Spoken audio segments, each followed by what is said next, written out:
Hey students, welcome to week 2 of Personal Finances, Management 232. This is what we're looking at this week. Be sure you read chapters 3, 4, and 5. I know it's a lot of reading. It's a lot of to go through, especially chapter 4 on the tax stuff. But spend some time in there and take a look at that. We're going to be looking at time value of money and some tax concepts, like I mentioned, as well as listing out some of the challenges and positive factors with selecting a bank and looking at interest rates and that sort of thing. And also looking at how those time value concepts and tax concepts overlap onto the balance sheet that you use to figure out your net worth. All right, so some selected highlights from chapter 3 out of the book. Again, we're looking at this book here. All right, so make sure you're checking out chapters 3, 4, and 5 this week. These are just some of the highlights that I wanted to point out. Let's talk about the time value of money for a moment. I know this may seem really basic and simple, but the value of money is influenced by time. So the longer you put something into savings, the more it will grow with a certain interest rate. Okay, so the sooner you can get into something, like the earlier you start your savings, the more quickly your money can grow and interest can grow. Now I'm gonna say this really quick here too. We're not gonna focus on it a lot, but read about it in the text. The same is true for debt. The earlier you start debt, and the longer, the longer you let it go without paying it off at a certain interest rate, the more it grows too. All right. So whatever you learn about savings, just kind of reapply the same thing to debt. All right. So future value of a single dollar. We're going to look at that for just a moment. This is also on page 70 in your text. There's a compounding effect from the interest rate. Interest rates are often rolled up daily, for example, or monthly, and it compounds over a whole year, over multiple years. So to take a look at the future value of an amount of money that you deposit today, you have to know the amount of your deposit, of course, the interest rate that you're going to be paid. Again, if it's debt, the interest rate that you're going to be paying, and the number of years that you're going to be investing into putting that money into, say, an account of some sort. This is a future value table. You can find this, it's in table C1 in the back of your text. I pulled it up off the internet, they're everywhere out there. So you can find these are like standard tables. Doesn't matter how old the book is, the table's the same. And I wanted to go through a real quick example. So I might be popping back and forth here. Once again, the equation though is the future value of money is equal to the present value, that like the deposit you made, times these factors, these future value interest factors that are found in table C1. So the example from your book was $5,000 for 4% for 5 years. And if you use that table, 4% for 5 years, let me go back, find it, 4% for the time period of 5 years, you get that 1.217. Okay, that's how it's working. You do the math. It's real simple. $6,085. But what happens if you go at 5% for 5 years? That's a better deal. You get $6,380. Again, so you're going to be going back to this table, 5% for 5 years. All right there, 1.276. That's how you use the table. $6,380.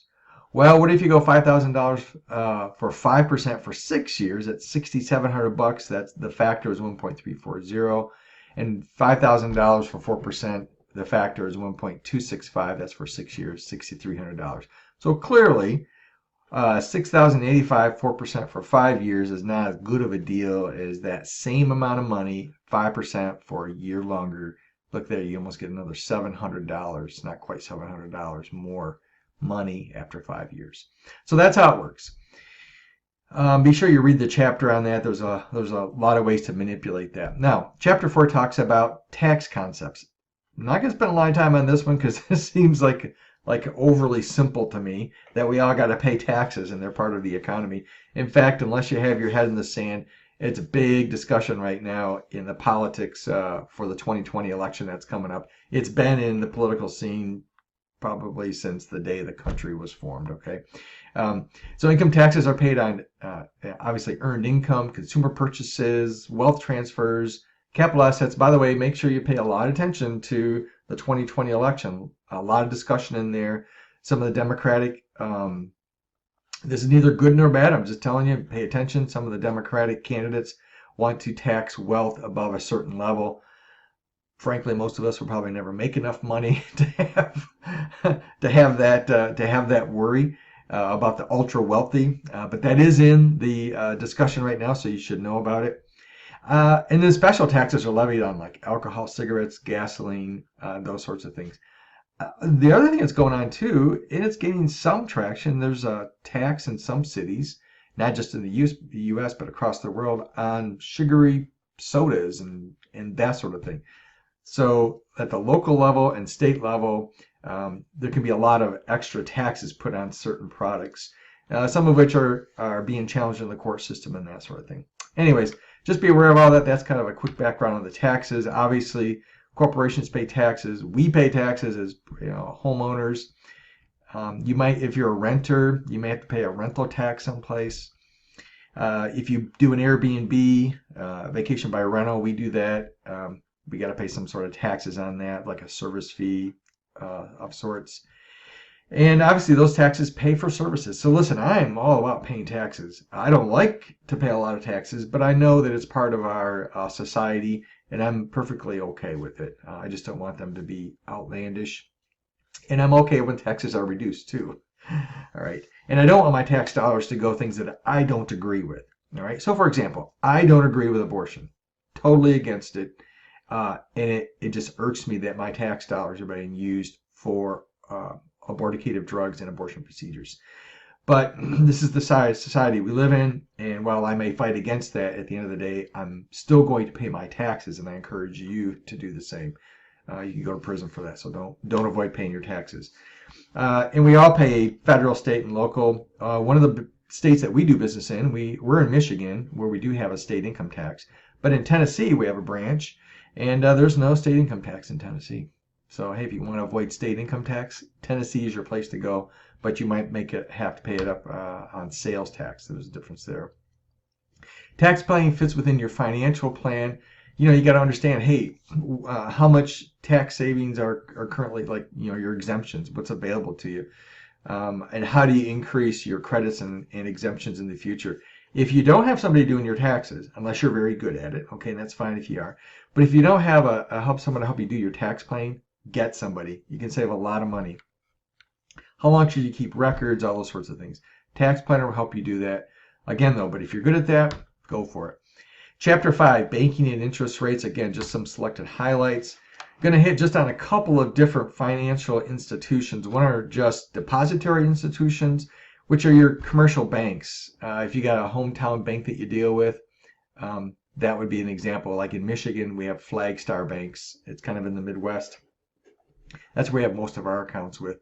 Huntington Bank is another one. Credit unions, we do have a credit, we have a credit union, few credit unions in our town. We have some money on deposit with them that we use. And you're familiar with those. You can get loans from them, deposits with them. Some of them might even do mortgages. Financial conglomerates, though, a little bit different. They offer a wide range of services. And you've probably heard of these folks. They might be on the back of your credit card if you have one. Bank of America, Citigroup, JP Morgan, Chase, for example. And those financial conglomerates, they cover a wide gamut of services. I'm pointing this out to you just so you know they're not the same thing as your hometown bank. All right. They can accept deposits. They offer credit cards. They do loans. They do mortgages.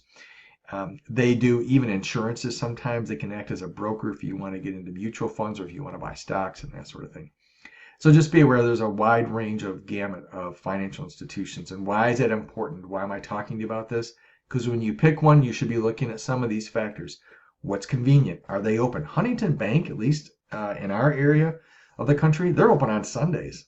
My Flagstar Bank, my local bank, they're not. My credit union, not open on Sundays. But you can also use these institutions to pay bills online. We do a lot of that. I'm sure you probably do too. Make sure your financial institution allows you to do that. Deposit rates, insurances, they can help you shop around for comparison. There are some fees, so make sure you watch for all those sorts of things. And anyways, yeah, those are some criteria used to select a financial institution. And Make sure you understand too how they fit into your financial plan. As we go along this course, we're going to be talking about that word plan more and more, financial plan more and more. What banking characteristics are really important to you? Maybe it's not important to you if it's open on a Sunday. It's really not important to us, so we don't worry about it. But it might be to you. What financial institutions provide best banking service characteristics for you? Listen, some people like to walk into a bank still and see a smiling face. Some people are okay with the drive-throughs and the ATMs and what hours are they open. Think about those things and how it fits into your finance. How quickly can you get to your cash, for example? So don't forget, read chapters 3, 4, and 5. Make sure you check the syllabus for those due dates and due dates on the assignments. Now listen, I've noticed that some of you are turning in discussion questions and assignments past the due date. I let it go 1 week only. From now on, I'm going to start marking off. I've had you all before, I think, and most in some other class, and be on time. So you get to pass that first week, but not the second week. Make sure you're on time. All right. Have a great week.